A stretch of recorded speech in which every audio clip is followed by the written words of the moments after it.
concerns, the objectives, the challenges that are being faced by the global south get articulated by India as holding the presidency of the G20. Cryptocurrency has no real use in the 21st century. The more we have settlement in rupee, the more it will work in our favor. If there are certain, easing of conditions, when you give the debt and then you allow that country to get out of it, that easing has to happen. Will China agree? Easier said than done.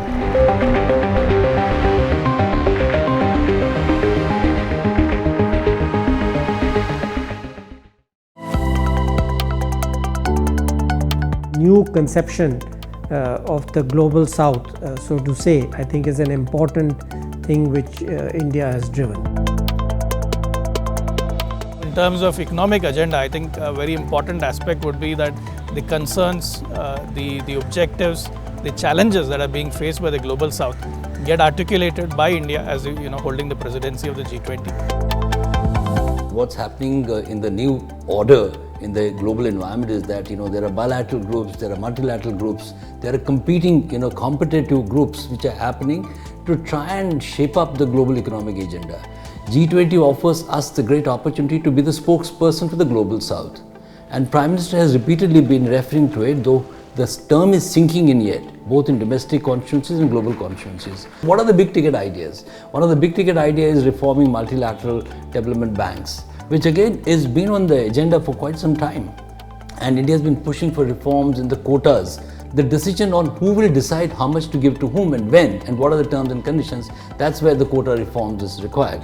And again, here there are entrenched interests, which is the traditional ones, which is the US, which is talking about reforms. And the new big threat is China, because in the neighborhood, you could have noticed that China is, so to say, emerged as a big ticket colonizer. It's using the power of its currency, the power of its cash to expand its geo-economic interests and thus expanding its political ambit. And should we push, we should continue pushing China, especially from the global south's perspective, in trying to come to a table that if there are certain easing of conditions, when you give the debt and then you allow that country to get out of it, that easing has to happen. Will China agree? Easier said than done. There's a larger context, where China is at the moment. It has a very strained relationship with the major powers of the West. There's a whole movement to isolate China in terms of access to cutting-edge emerging technologies. The risks around China.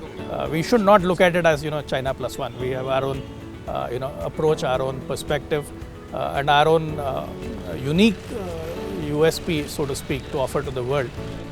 We have opened our economy. We are giving space to every global investor to come and invest in India. For example, Quid Car or G Medical, they have moved lock, stock, barrel from China, set up their shop in Pune, and from they now manufacture here and export to various countries out of India.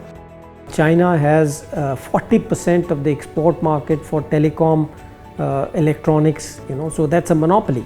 And second is the geographical concentration, which because of the pandemic now we know the supply chain disruptions, etc., that it is not good to have that very heavy country concentration.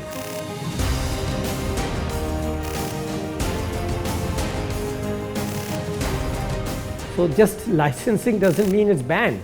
It's just right now you have to license to import. In modern economic theory, we call it nudge. Any restriction in today's environment, when we talk of free trade, between countries and geoeconomics driving geopolitics, would be seen necessarily not in the right light. In the narrative formation, this has already been seen as a retrograde move. Whether we like it or not, the world at large, the developing economies don't see us in the right context.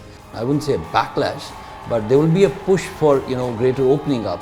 There's an example that people will say Apple is coming, now Foxconn wants to do a EV production in India, as we know the latest. There are episodic instances of big ticket investors coming to India, but does that translate into a big ticket movement for people really investing in India? There is going to be a challenge.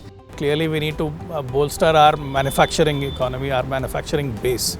And these are a series of steps that are geared towards incentivizing more manufacturing to happen in India. And it's not very different from the kind of thing the US is doing, right? With the CHIPS Act and the various initiatives that the US government has taken in recent times. The previous US president imposed tariffs on all kinds of items which affected us, which affected Europe. So it's not as if we are unique. Countries are doing it. There's a rationale which can be explained. So I don't think we will be under the scanner in that sense.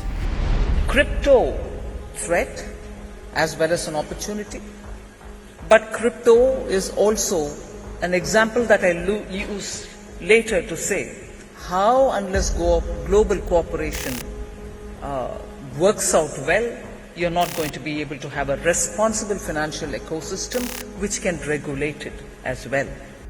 Is everything right or wrong about crypto? We don't have that clarity. RBI has a certain view, Finance Ministry has a certain view, and in between is this the CBDC, the digital rupee, which has come at the cusp of policy. But I think these are early days, and India would be happier looking at a larger regulation at the global level on crypto from tax evasion perspective, from the perspective of terror financing, which I think is something that's closer to our heart because we're victims of terror in a big way. My sense is that with AI, perhaps this may happen sooner than we think, just given the pace at which the technology is accelerating and innovating. We'll perhaps see more global activity around that much sooner, perhaps at some point even with cryptocurrencies and so on. Cryptocurrency has no real use in the 21st century except to drug dealers, black money. This thing has a lot of use. Okay, so if you want to get into that business, it's a great thing. And just incidentally, it uses huge amounts of electricity to create this currency. So people think it just, it's a great invention. No, it's using electricity to create something which is just a secret. The paper has not been discussed even within the country or in the parliament. I am sure that there should be legislation in place, and like it is being monitored, all the other exchanges are monitored, this should also be monitored. What is the bottom line? I think the world is still not clear. So till that clarity comes on what exactly is crypto, what are its costs, what are its benefits, I think there's unlikely to be a clear way forward. I was at an event where the CEO of NVIDIA, the chip company that is completely revolutionizing the world with AI, he was here and he had a very poignant message that India needs to build its own infrastructure. Why are you putting your data on data centers and cloud services outside of India? The people who have to deal with this issue are all very clear that as far as India is concerned, we will regulate it in the interests of our people. Again, this harks back to what I said is our basic approach to economics, that we want competition as much as possible, but if there's need for regulation, we do not hesitate to regulate, for specific economic reasons.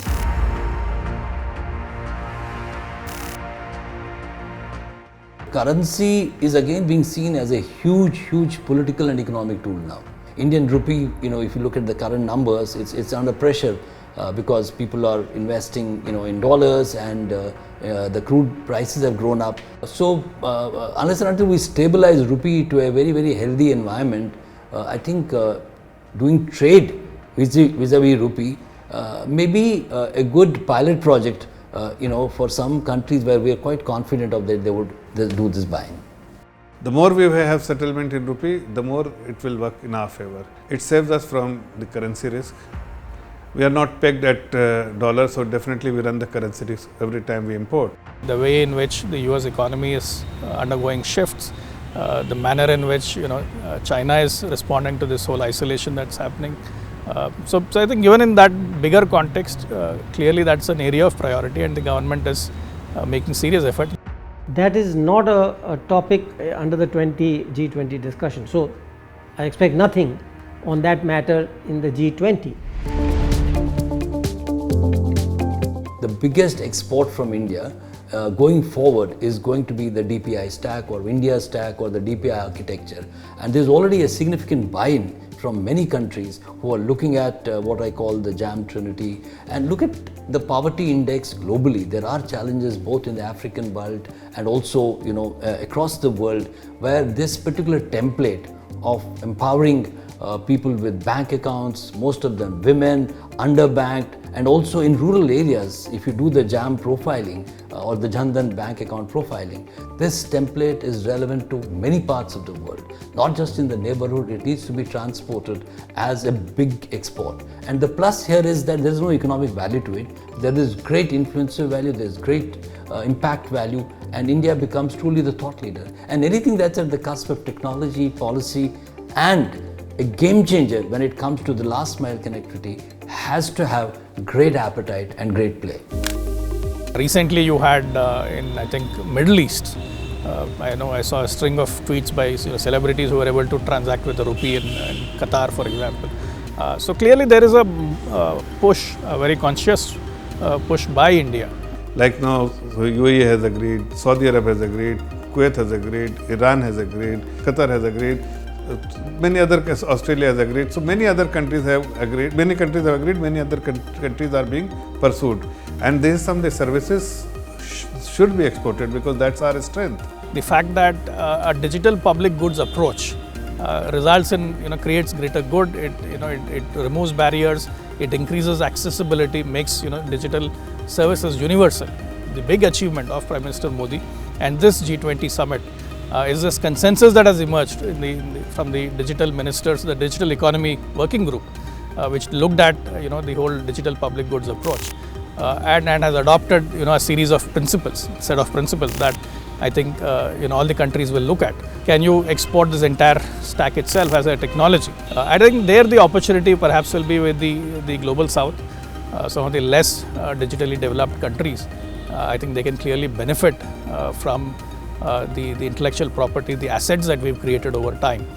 One of their concerns would obviously be that this should be a more universalized architecture. It should not be very India-centric, and so that will be the challenge for us. That if we have to take the stack universally, you perhaps have to stop calling it the India stack. You'll have to give it a more universal nomenclature that the other countries can readily adopt.